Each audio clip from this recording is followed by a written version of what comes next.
Happy holidays, everybody. It's Irlianna, StarSound Speaks, StarSound Astrology. And this is your weekly report for Christmas week, beginning Sunday, December 25th until Saturday, the 30th. And, the 31st. So we go from Christmas to New Year's Eve, all in 1 week. So I've got a little wrap up here for you. It won't take too long. Basically, what we're going to do today, I'm going to talk to you a little bit about what kind of, what we can expect for the holidays here as we head into the Christmas weekend. And, and how that, hopefully maybe some advice here too. So really the biggest news of the week is just Mercury finally stationing retrograde. That's not going to be till Thursday, the 29th.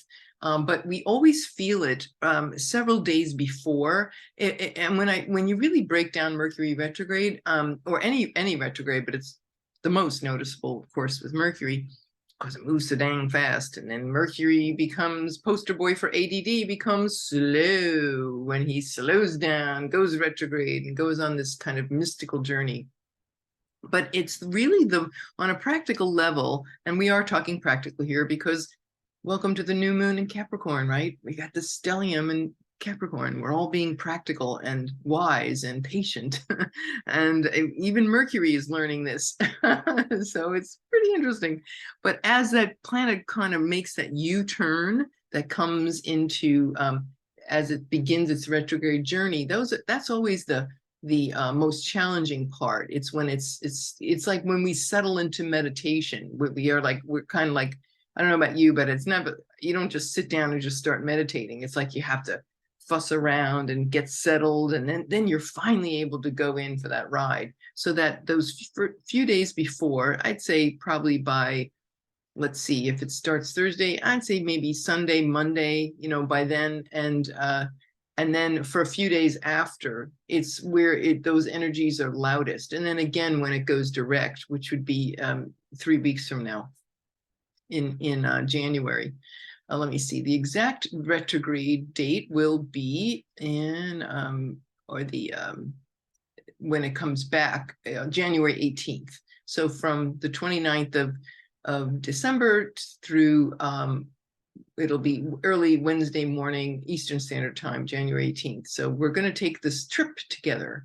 So that's really the big news. We're feeling it already. I know for me, there were emails that never showed up from 2 different people. So, just the business things, misunderstandings, reading something, seeing something completely different than what quote reality was, the typical stuff. But anyway, Mercury stationing retrograde right after and coming into the fore right at these holiday seasons, that can be there can be some really positive things that can be said about this. Yes, is it massive delays? Obviously, very sad. Of course, right now we're dealing in the States with this huge, what is it called? A weather cyclone or some cyclone, something of where the snow, it dropped 40 degrees in 30 minutes in Wyoming today. It's like nuts, right? Well, out of bounds Mars and Gemini, right? The mother of all windstorms and havoc and chaos. So please stay safe, everybody on the road, and call forth protection for everyone. And I'll also pray requests. I'm putting in these things every week. Pray for the homeless. Send light.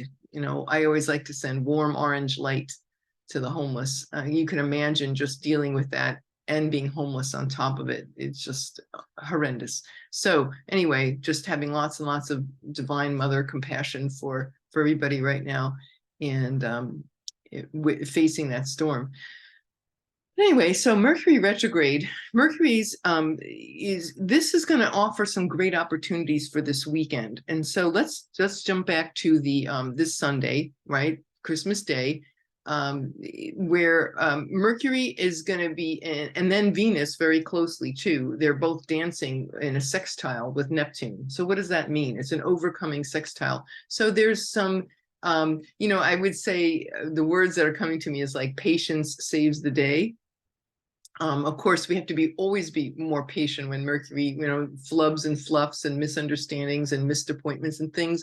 But Mercury in the sign of Capricorn is, you know, has a more of a somber, patient tone to it. So the tone of our conversations are going to be maybe more serious or somber, or just, I would say, conversations for change that's lasting change. But with that sextile with Neptune, that the advantage is like all of anything where we might have been confused about or not, or deceived by, you know, would there be some clarity of or lack of clarity will show up, like a misunderstanding, but it might be a chance to renew and review things and you know, shift the way in which we hold things, our very structure of reality of how our attitudes around things, and especially with family relations. You know, it's an exact conjunct with Venus. So our relationships, our loyalties, our intimate partnerships, marriage, our loved ones, you know, we are taking this kind of a practical, you know, but forward thinking, but certainly a forward thinking tone is permeating, you know, this whole new moon, and certainly Mercury retrograde. So it's like building bridges and conversations that have a lasting for the long term.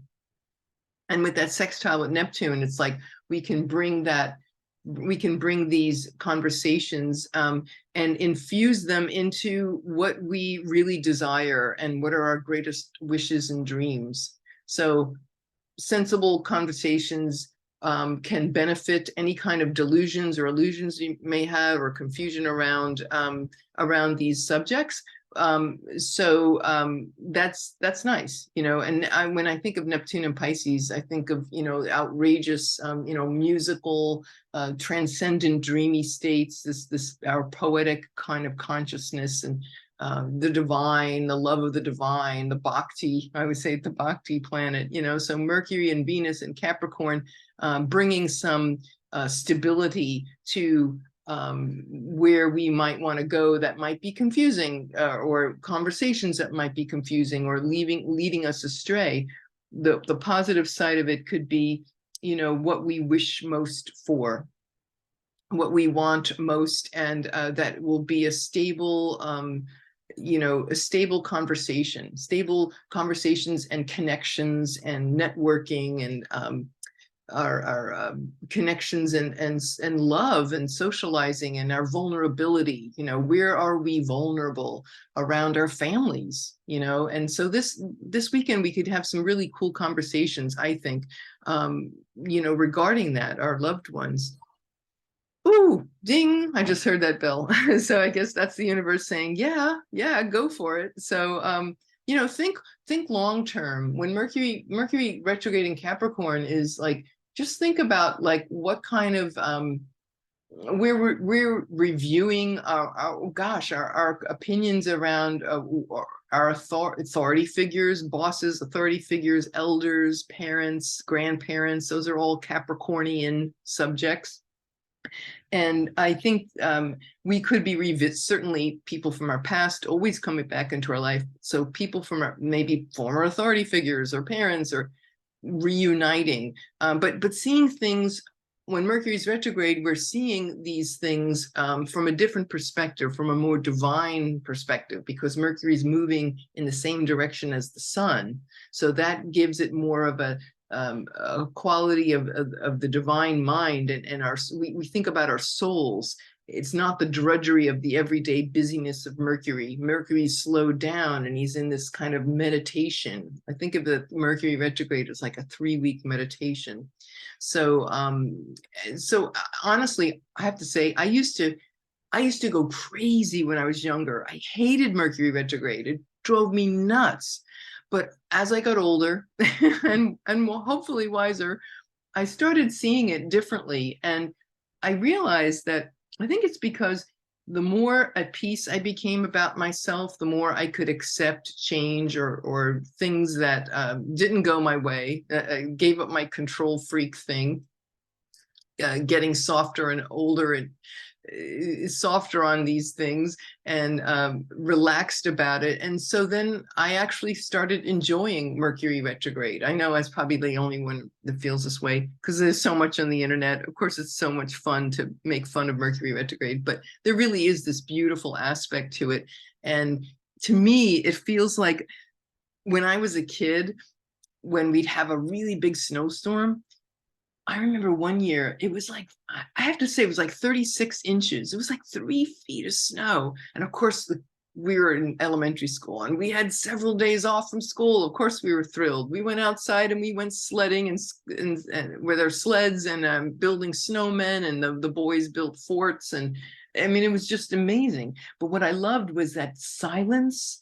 You know, when you think when the snow is falling and little by little, everybody pulls back from their world, the normal, busy, everyday world. And it's that sound. If you live in a snowy climate or ever have, you know what I'm talking about.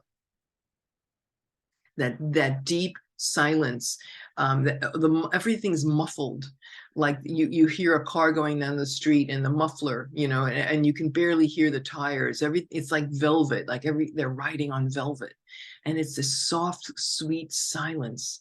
And it feels so magical, and it is magical.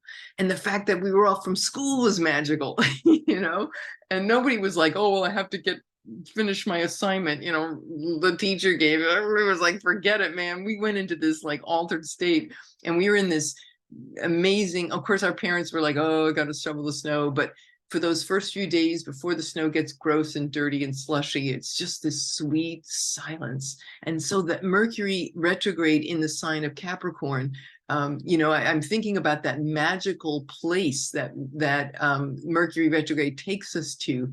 And in the sign of Capricorn, it can be like, you know, going back into the past, revisiting maybe things that we held treasured over the years, and you know, things that we treasure, like traditions. But this is also an opportunity to make new traditions that, because, you know, its host is Saturn's in Aquarius, so we're looking to the future. With that close conjunction with Pluto, it's really about reinventing traditions, you know, traditions that are healthy and beautiful and patient, and that will last forever, you know, or at least longer than us. You know, what kind of connections do we want to make that will be stable and long lasting, that will really support all of us in this society, which is changing so rapidly. And so anyway, that's kind of what I wanted to share, most of it. I have some more ideas, but I'm going to save them for another conversation I'm going to have with an astrologer who I've not reached out to yet, but he's totally on my radar and has been for a long time. He hasn't been on the show yet. So that's going to be great. I think I've decided to hold that for there.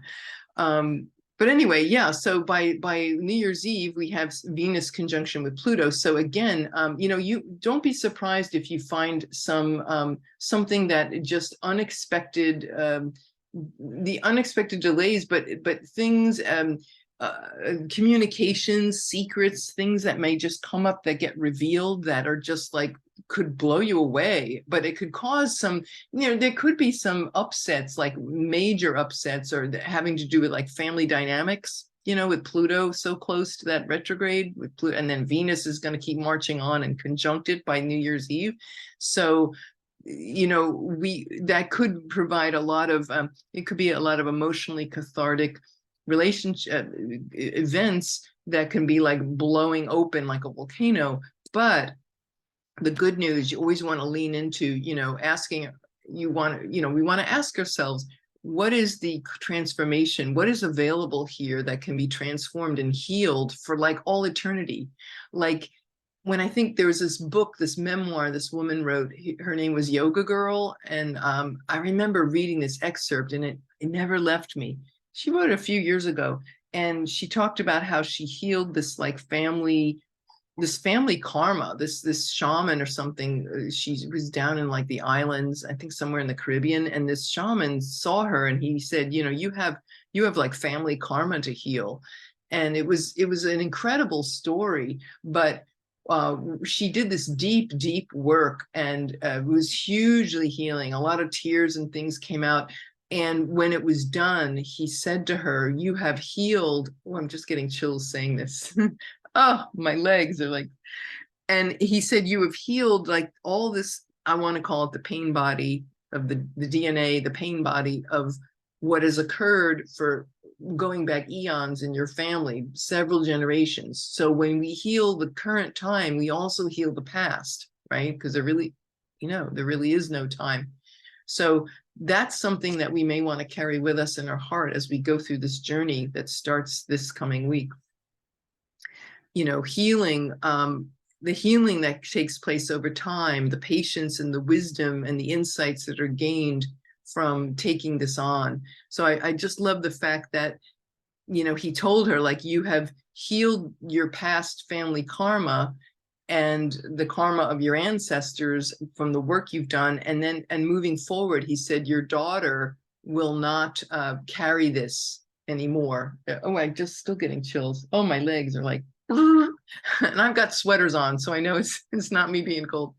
So yeah, these are this talk about Capricorn heavy duty, like long-term significant conversations. So we could use this week to have some really deep, intimate conversations that address maybe some hidden things or things we've been afraid to bring up with our loved ones. So I would say, just go for it. Like there's no time like the present. And with Mercury and in the stellium in Capricorn for this new moon, it's like the universe, astrologically, we're getting a lot of support to have those deep, lasting, those conversations that may bring up painful things and painful subjects in the past, but they will heal the more we open and to this and be mindful of these things. We heal everything. We heal ourselves, our families, we heal the planet. So it's a really great week for that. Let's see, what else was I going to talk about? I think that was it. Yeah, just the fact that, yeah, it's quite an interesting a week, with many surprises. We end the year on Saturday, New Year's Eve, with that Venus conjunction with Pluto, which, by the way, this week, Pluto is at 27 degrees of Capricorn.